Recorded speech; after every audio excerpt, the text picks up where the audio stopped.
আসসালামু আলাইকুম শিক্ষার্থী বন্ধুরা, কলেজ বিষয়ক আজকের ভিডিওটা সবচেয়ে বেশি গুরুত্বপূর্ণ। যারা কলেজে ভর্তিতে আবেদন করেছো ইতিমধ্যে, তাদের জন্য শিক্ষা বোর্ড থেকে একটা গুরুত্বপূর্ণ নোটিশ বলো বা নির্দেশনাবলী বলো দেওয়া হয়েছে, যেটা তোমাদের জন্য খুবই গুরুত্বপূর্ণ। এবং যারা কলেজ আবেদন করনি তাদের জন্য গুরুত্বপূর্ণ একটা নোটিশ বা নির্দেশনা দেওয়া হয়েছে। তো শিক্ষার্থী বন্ধুরা, আজকের এই ভিডিওটা কোনো প্রকার স্কিপ না করে সম্পূর্ণ ভিডিও দেখো, ভালো হবে। তো এটি শিক্ষা মন্ত্রণালয়ের ওয়েবসাইটে সম্পূর্ণভাবে দেওয়া হয়েছে। তোমরা এই ভিডিওটি দেখো, তাহলে তোমরা এই নোটিশটি সবার আগে বুঝে যাবে এবং ধৈর্য সহকারে এই ভিডিওটি দেখো। তো শিক্ষার্থী বন্ধুরা, তোমরা যারা আমার চ্যানেলে নতুন অবশ্যই চ্যানেলটিকে সাবস্ক্রাইব করে পাশে থাকবে। তো শিক্ষার্থী বন্ধুরা, এই নোটিশগুলো কি সেগুলো বিষয়ে এখন আমরা জানবো।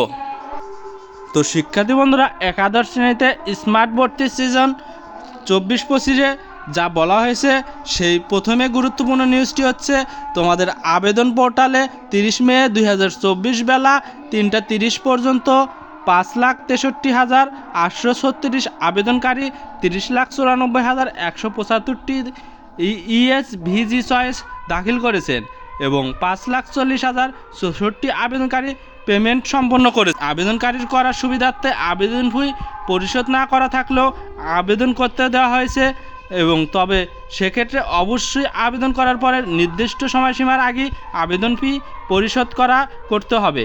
তো নতুবা আবেদন স্বয়ংক্রিয়ভাবে বাতিল হয়ে যাবে, অর্থাৎ তোমাদের নির্দিষ্ট সময়সীমার আগেই আবেদন ফি পরিশোধ করতে হবে, না হলে তোমাদের আবেদন ফি বাতিল হয়ে যাবে। তারপরে নিউজটিতে বলা হয়েছে যে আবেদনের পোর্টালে আবেদনকারীর লিঙ্গ ভুল দেখানো সংক্রান্ত একটি ত্রুটি 28 মে 2024 সকাল 10টার সময় সমাধান করা হয়েছে।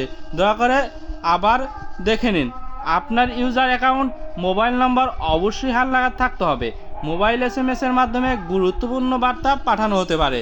তারপরে বলা হয়েছে যে তোমাদের আবেদনের সাইটটি রক্ষণাবেক্ষণের জন্য প্রতিদিন রাত 10টা থেকে 1টা পর্যন্ত বন্ধ থাকবে, অর্থাৎ তোমাদের এই সাইটটি 10টা থেকে 1টা পর্যন্ত তোমরা আবেদন করতে পারবে না। তারপর রয়েছে 24-25 শিক্ষাবর্ষে একাদশ শ্রেণীতে ভর্তির নীতিমালা 2024 অনুযায়ী ভর্তির জন্য অনলাইনে আবেদন গ্রহণ প্রথম পর্যায় 26/5/2024 অর্থাৎ 26/5/2024 রবিবার থেকে 11/6/2024 মঙ্গলবার পর্যন্ত চলবে। শিক্ষার্থী বন্ধুরা, আশা করি এই নোটিশ বা নির্দেশনাগুলো তোমরা ভালোভাবে শুনেছো, এবং এই বিষয়ে আরও কোনো গুরুত্বপূর্ণ ভিডিও তোমরা যদি সবার আগে পেতে চাও তাহলে অবশ্যই চ্যানেলটিকে সাবস্ক্রাইব করে পাশে থাকবে।